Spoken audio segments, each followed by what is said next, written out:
Have you heard of the Caminho da Fé, Way of Faith? A nearly 500-kilometer route that cuts through the heart of Brazil, crossing mountains, rivers, and historic cities. It takes thousands of people every year to the most visited sanctuary in Latin America, Aparecida in São Paulo.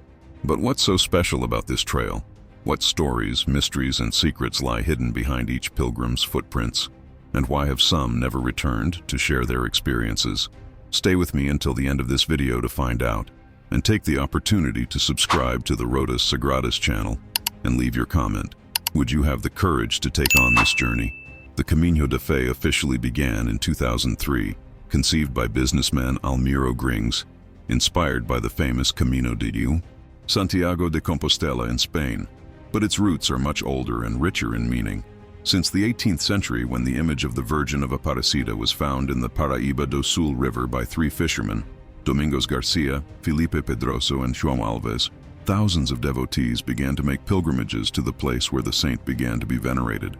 At first, they were improvised trails, trekking through dense forest and climbing nearly impossible slopes. Over time, these paths were marked by the feet of simple people, farmers, freed slaves, drovers, and travelers, all driven by faith and hope. Interestingly, many of these early pilgrims were former slaves who saw the journey as a way to achieve the spiritual freedom that the abolition of slavery had not yet fully guaranteed. Today, the route departs from several cities in the interior of Minas Gerais and São Paulo, such as Tambaú, São Carlos, Descalvado, and Águas da Prata. Over approximately 500 kilometers, divided into stages ranging from 15 to 25 kilometers per day, pilgrims traverse the Mantiqueira Mountains, facing dirt roads, steep mountains, and unpredictable weather. The entire journey takes between 20 and 30 days, depending on each pilgrim's pace. It's not just a walk, it's a true physical, emotional, and spiritual ordeal that transforms even the most skeptical. And here arises the first mystery. Many pilgrims report feeling an invisible force during their journey, something beyond human endurance. People who have never walked more than 10 kilometers in their lives can walk long stretches in silence, as if carried by a greater energy. Dr. Carlos Mendonça, a psychiatrist who studied the phenomenon, recorded more than 200 cases of people who surpassed their physical limits during the pilgrimage. For some, it's the very presence of Our Lady guiding their steps. For others, it's the collective soul of thousands of faithful who have passed through and left their energetic marks on the ground. A fascinating archaeological detail. Part of the Caminho da Fé follows ancient colonial trails opened in the 18th century by São Paulo explorers. These routes, known as Picadas do Ouro, were used to transport gold from Minas Gerais to the port of Paraty.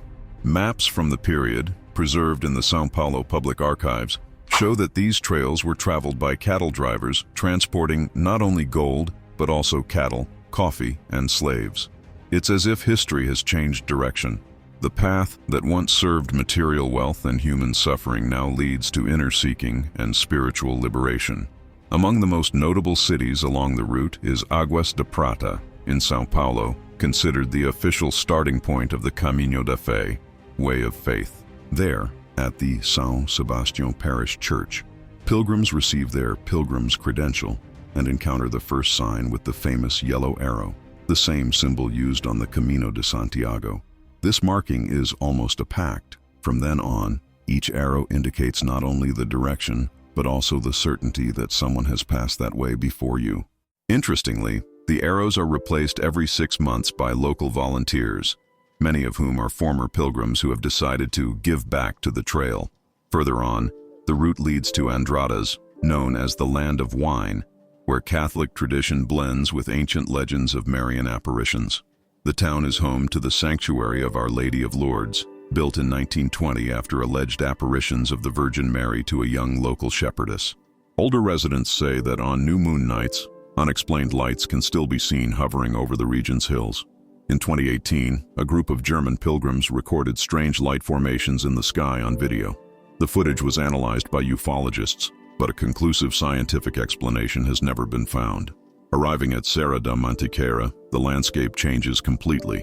Narrow trails, climbs reaching 45-degree inclines, and perilous descents test the pilgrim's physical and mental endurance. This is where what many call a second birth occurs. In this region, located between 1,200 and 1,800 meters above sea level, Many pilgrims report intense mystical experiences, voices that seem to emerge from the wind whispering names or words of comfort, the smell of roses and lilies in places where there is no vegetation, and encounters with wild animals that approach peacefully. Biologist and researcher Andre Teixeira has documented more than 50 cases of unusual interactions between pilgrims and local animals. These include pumas that accompany hikers for miles without attacking, birds that perch on people's shoulders, and even snakes that clear a path in front of pilgrims. For scientists, these may be adaptive behaviors. For the faithful, they are divine signs. Along the way, there are more than 80 crosses, chapels, and oratories erected by pilgrims themselves over the years. The most famous is the Brazilian Iron Cross, located at kilometer 280 of the journey, inspired by the Iron Cross of the Camino de Santiago. There, following an ancient tradition, pilgrims deposit stones brought from their hometowns, along with notes, photographs, and personal objects. These items symbolize the emotional burdens they wish to leave behind: unresolved grief, destroyed relationships, addictions, deep fears. A study by the University of São Paulo analyzed more than 10,000 objects left at Cruz de Ferro between 2010 and 2020. Among the most common finds were rings from broken weddings, photographs of deceased loved ones, antidepressants, and even keys to houses that pilgrims no longer wanted to return to. But it's not all miracles and enlightening experiences. The path of faith also holds disturbing stories that few dare tell. In 2015, Marco Antonio Silva, a 45-year-old engineer, mysteriously disappeared while crossing the Mantiqueira Mountains. His body was found 5 days later by firefighters in a strange position, sitting in a meditation position, facing Aparecida, with no signs of violence or trauma. An autopsy was unable to determine the cause of death. Similar cases occurred in 2018 and 2021. People simply disappeared from the pilgrimage group overnight and were found days later in hard-to-reach places, always in the same contemplative position. The civil police classify these cases as unexplained natural deaths. But for the pilgrimage community, these episodes fuel theories of mystical callings or spiritual raptures. There's even an unofficial book, The Disappeared of Faith, which documents 12 cases of pilgrims who were never seen again. The author, who identifies himself only as Brother Walker, claims these disappearances follow a pattern. They always occur on new moons, at specific points in the mountains, and the people involved reported visions days before disappearing. And after all, what drives so many people, of different ages, social classes, and physical conditions, to venture into this challenge that combines faith, endurance, and mystery? Psychologist Dr. Maria Helena Santos, a specialist in religious experiences, explains that pilgrimage activates regions of the brain related to transcendence and ego dissolution. When we walk long distances, especially in natural and quiet environments, the brain enters an altered state of consciousness similar to that of deep meditation, she explains.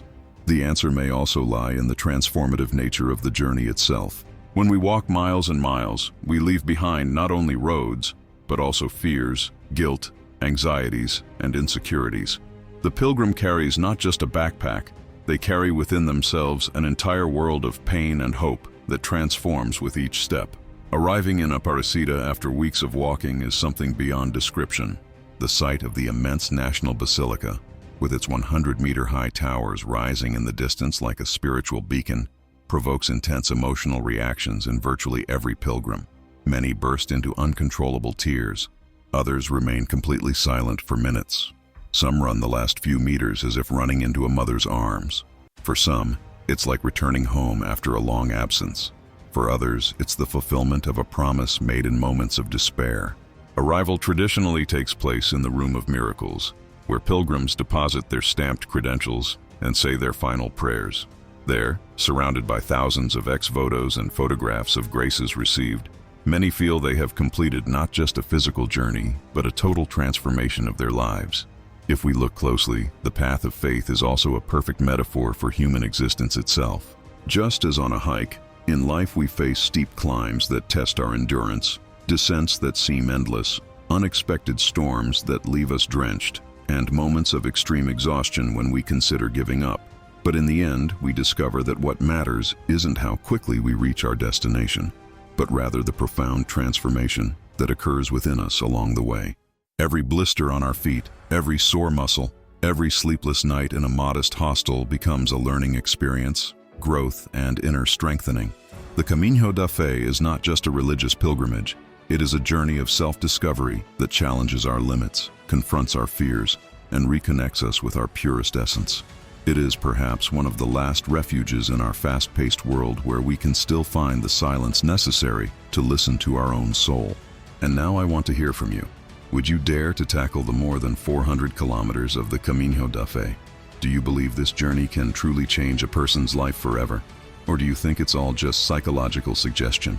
Leave your comment below telling us your opinion. And if you have already done a pilgrimage or know someone who has, share your experience with us. Don't forget to subscribe to the Rotas Sagradas channel and activate the notification bell so you don't miss any of our upcoming videos, where we'll continue exploring the most mysterious, sacred, and inexplicable places in Brazil and the world.